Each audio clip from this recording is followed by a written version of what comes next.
नमस्कार दर्शक बंधु आपण को आम चैनल को स्वागत।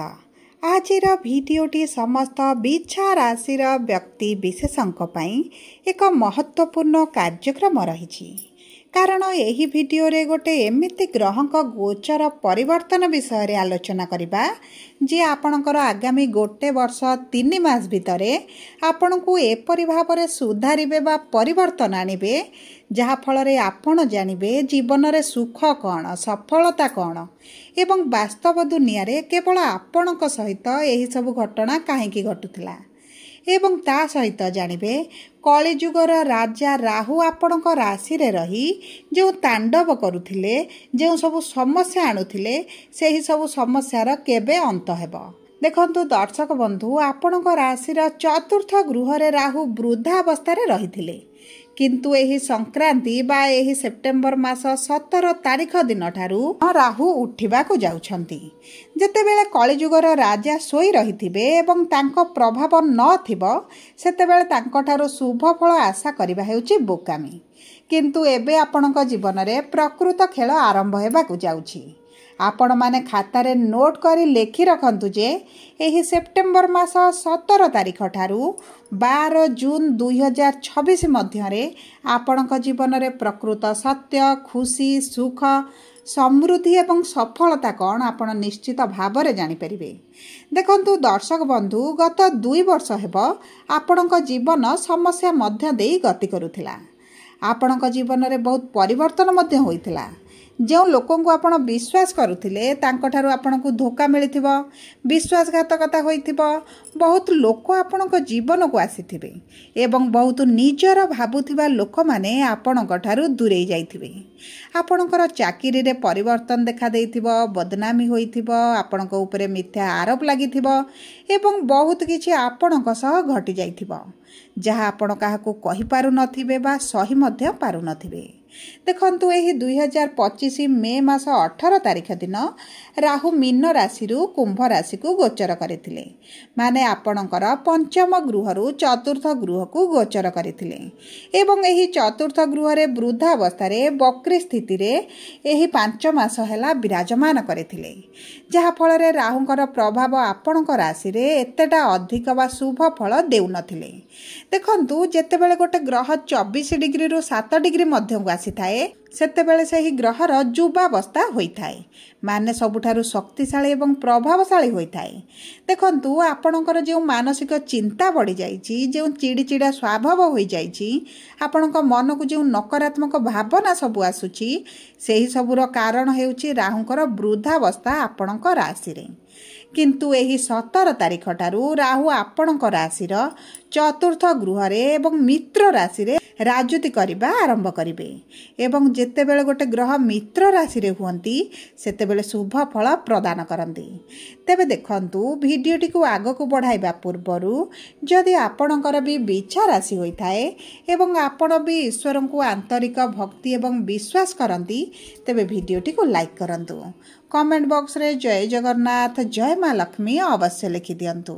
ता सहित आम सह जोगाजोग करबा पई चाहुथिले वीडियोर मध्य भाग रे को व्हाट्सएप नंबर टी दिया जाइछि जो नंबर सहायता रे आपण आम सह जोगाजोग करी निजर नूतन कुंडली प्रस्तुत करि परिबे कुंडली विश्लेषण कराई परिबे किंबा आपणकर चाकरी विवाह व्यवसाय प्रेम संपर्क को नै किछि समस्या रहिछि ताहार सहजरे एवं बहुत स्वल्प मूल्य रे समाधान करि परिबे।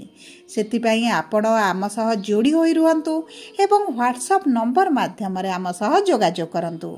एबे आसंतु जानिबा आपणक जीवन रे कोन घटिछि कोन घटिबा पई जाउछि। देखंतु एबे आपणक मन रे जो द्वंद्व रहिछि जो द्वंद्व भीतर आपण छंदी होई जाइछंती आपण भाबुचंती जे निज विषय रे चिंता करबा को कोन स्वार्थपरता कहा जाए किंबा जीवन रे जेउठी शांति मिलुछि से दिगरे जीवा को कोन निजको स्वार्थपर कहा जाए किंबा आपण भाबुचंती जे एही सब जिनिस छाड़ी आपण शांति रे कम रोजगार पछे हेउ आपण शांति अनुभव करबा को चाहुचंती ता सहित आपणक संपर्क रे आपण एथि पई चिंतित अछंती जे बिना कारण रे झगड़ा पाटितुंड मनमालिन एवं किछि न करी मध्य आपणक ऊपर मिथ्या अभियोग लागुछि आपणक ऊपर मिथ्या आरोप लागुछि आपणक दोषी करा जाउछि ସେହି ସବୁରୁ ଆପଣ ବାହାରିବାକୁ ଚାହୁଁଛନ୍ତି। ବାହାରିବାଟା ସଠିକ୍ ହେବ ନା ଭୁଲ ରହିବ, ସେହି ଦ୍ୱନ୍ଦ୍ୱ ମଧ୍ୟରେ ଆପଣ ରହୁଛନ୍ତି। କାହିଁକି ନା ଆପଣ ଏହିସବୁ ଚକ୍କରରେ ସମାଜକୁ ଦେଖି, ପରିବାରକୁ ଦେଖି ଆପଣ ଗତ 2 ବର୍ଷ ହେବ ଆପଣଙ୍କ ଜୀବନରେ ନିନ୍ଦା ପାଉଛନ୍ତି, ଅପବାଦ ପାଉଛନ୍ତି। ତାହା ସହିତ ଆପଣଙ୍କ ପ୍ରତି ମିଛ ସ୍ନେହ, ପ୍ରେମ, ଭଲ ପାଇବା ଦେଖାଇ ଆପଣଙ୍କୁ ସମାଜରେ ବଦନାମ କରୁଛନ୍ତି। ଆପଣ ଯେତିକି ବି ଧନ ରୋଜଗାର କରୁଛନ୍ତି, ଆପଣଙ୍କୁ ମିଥ୍ୟାରେ ପ୍ରଶଂସା କରି, ଆପଣଙ୍କୁ ଭଲ ପାଇବା ଦେଖାଇ ସେହି ସବୁ ଲୁଟିବାରେ ଲାଗି ପଡ଼ିଛନ୍ତି। ତେଣୁକରି ଦେଖନ୍ତୁ, ଆପଣଙ୍କ ଜୀବନରେ ଯାହା ବି ହେଉଥିଲା ସେହି ସବୁ ସମସ୍ୟାରୁ ଏବେ ବାହାରକୁ ଆସିବାର ସମୟ ଆସିଯାଇଛି। ଏବଂ ଦେଖନ୍ତୁ, ବାହାରକୁ ଆସିବା ପାଇଁ ନିଜର ମନରେ ସାହସ ଦରକାର ଏବଂ ସେହି ସାହସ ଆପଣଙ୍କୁ ଦେବାକୁ ଆସୁଛନ୍ତି ରାହୁ। ଏବଂ ଦେଖନ୍ତୁ, ରାହୁ ଆପଣଙ୍କ ଜୀବନରେ ପରିବର୍ତ୍ତନ ଆଣିବେ ଏବଂ ନିଶ୍ଚିତ ଆଣିବେ। ଏବଂ ଏହି ସେପ୍ଟେମ୍ବର 17 ତାରିଖ ପରଠାରୁ ଆପଣଙ୍କର ପରିବର୍ତ୍ତନର ସମୟ ଆରମ୍ଭ ହେବା ପାଇଁ ଯାଉଛି। ଆପଣ ଯାହା ଆଶା କରୁଛନ୍ତି, ଯାହା ଭାବୁଛନ୍ତି, ତାହା ପୂରଣ ହେବାକୁ ଯାଉଛି। ତା ସହିତ ଆପଣଙ୍କର ଯଦି କିଛି ପ୍ରପର୍ଟି ବିବାଦ ଥିଲା ଏବଂ ସେହି ପ୍ରପର୍ଟିକୁ ନେଇ ଆପଣ ବିକ୍ରି କରିପାରୁନଥିଲେ, ଆପଣଙ୍କ ମୁଣ୍ଡରେ ଶନିଗ୍ରହ ହୋଇ ରହିଥିଲା, ସେହି ସବୁ ସମସ୍ୟା ଆପଣଙ୍କର ସମାଧାନ ହୋଇଯିବ। ଆପଣଙ୍କ ପ୍ରପର୍ଟି ବିକ୍ରି ହୋଇଯିବ। ଏବଂ ଦେଖନ୍ତୁ, ଯେଉଁ ବିଛା ରାଶିର ବ୍ୟକ୍ତିଙ୍କର ଗୃହରେ ବା ପରିବାର ମଧ୍ୟରେ କୌଣସି ବୃଦ୍ଧ ବ୍ୟକ୍ତି ଅସୁସ୍ଥ ରହିଥିଲେ, ରୋଗରେ କଷ୍ଟ ପାଉଥିଲେ, ପୀଡ଼ାର ଥିଲେ ଏବଂ ସମସ୍ତେ ଚାହୁଁଥିଲେ ଯେ ତାଙ୍କୁ ମୁକ୍ତି ମିଳିଯାଉ, ତେବେ ଏହି ସମୟ ମଧ୍ୟରେ ମଧ୍ୟ ତାଙ୍କୁ ମୁକ୍ତି ମିଳିଯିବାର ସମ୍ଭାବନା ମଧ୍ୟ ଦେଖାଯାଉଛି। ତା ସହିତ ଆପଣଙ୍କ ଜୀବନରେ କିଛି ଏଭଳି ଲୋକମାନେ ଥିଲେ ଯେଉଁମାନେ ନିଜ ସ୍ୱାର୍ଥ ପାଇଁ ଆପଣଙ୍କୁ ଭଲ ପାଇବା ଭଳି ଦେଖାଉଥିଲେ, ଆପଣଙ୍କୁ ଠକୁଥିଲେ, ସେମାନଙ୍କର ପ୍ରକୃତ ଚେହେରା ଆପଣଙ୍କ ସାମ୍ନାକୁ ଆସିବ। ଦେଖନ୍ତୁ, କିଛିଟା କଷ୍ଟ ଆପଣଙ୍କୁ ମଧ୍ୟ ହେବ, କିନ୍ତୁ ଆପଣଙ୍କ ଭଲ ପାଇଁ ହେବ। କିଛିଟା ମାନସିକ ଚିନ୍ତା ରହିବ, କାରଣ ଦେଖନ୍ତୁ, ପରିବର୍ତ୍ତନ ସମୟଟା ନା ପୀଡ଼ା ଦେଇଥାଏ ଏବଂ ଯଦି ଆପଣ ଏହି ଦୁଃଖକୁ, କଷ୍ଟକୁ ସହିଯାଆନ୍ତି, ଆପଣ ଭବିଷ୍ୟତରେ ସୁଖ ଅନୁଭବ କରିବା ପାଇଁ ଯାଉଛନ୍ତି। ତେଣୁକରି ରାହୁ ଆପଣଙ୍କୁ ଯାହା ଯାହା ଦେଖାଇବାକୁ ଯାଉଛନ୍ତି ଏବଂ ଆପଣଙ୍କୁ ବର୍ତ୍ତମାନ ତାହା ଠିକ୍ ନ ଲାଗିପାରେ, କିନ୍ତୁ ଭବିଷ୍ୟତର ସମସ୍ୟାକୁ ନିଶ୍ଚିତ ଭାବରେ ଦୂର କରିବେ।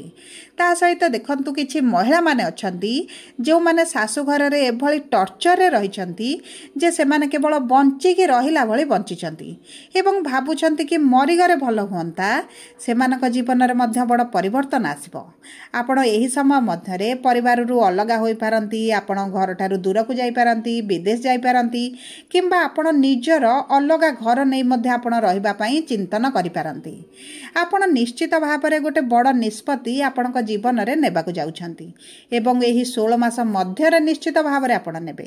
ତା ସହିତ ମନେ ରଖନ୍ତୁ, ରାହୁ ଆପଣଙ୍କର ରାଶିର ଯେଉଁ 4ର୍ଥ ଗୃହରେ ମିତ୍ର ରାଶିରେ ଅଛନ୍ତି, ଆପଣଙ୍କ ସହ ଯେଉଁମାନେ ଖରାପ କରୁଥିଲେ, ଆପଣଙ୍କ ବିରୁଦ୍ଧରେ ଯେଉଁମାନେ ଥିଲେ, ଆପଣଙ୍କୁ ମିଥ୍ୟା ଆରୋପ ଲଗାଉଥିଲେ, ସେମାନଙ୍କ ଜୀବନରେ ନିଶ୍ଚିତ ଭାବରେ କିଛି ନା କିଛି ଘଟିବା ପାଇଁ ଯାଉଛି।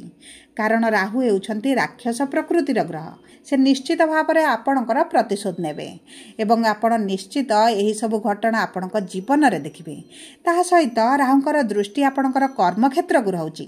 ମାନେ ଚାକିରିରେ ଯେଉଁ ସବୁ ସମସ୍ୟା ଦେଖୁଥିଲେ, ଅନଷ୍ଟେବିଲିଟି ଦେଖୁଥିଲେ, ଚାକିରି କେତେବେଳେ ବି ଯିବା ଭଳି ପରିସ୍ଥିତି ରହୁଥିଲା, ତେବେ ଆପଣଙ୍କର ଏହିସବୁ ସମସ୍ୟା ଦୂର ହୋଇଯିବ। ଆପଣଙ୍କୁ ଚାକିରିରେ ଷ୍ଟେବୁଲ ଆସିବ ଭାରି, କିଛି ଅସ୍ଥାୟୀ କର୍ମଚାରୀଙ୍କୁ ସ୍ଥାୟୀ ନିଯୁକ୍ତି ମିଳିପାରେ ଏବଂ ଆପଣଙ୍କର ଦେଖିବେ ବଡ଼ ବଡ଼ ଲୋକଙ୍କ ସହିତ ଯୋଗାଯୋଗ ବଢ଼ିବ।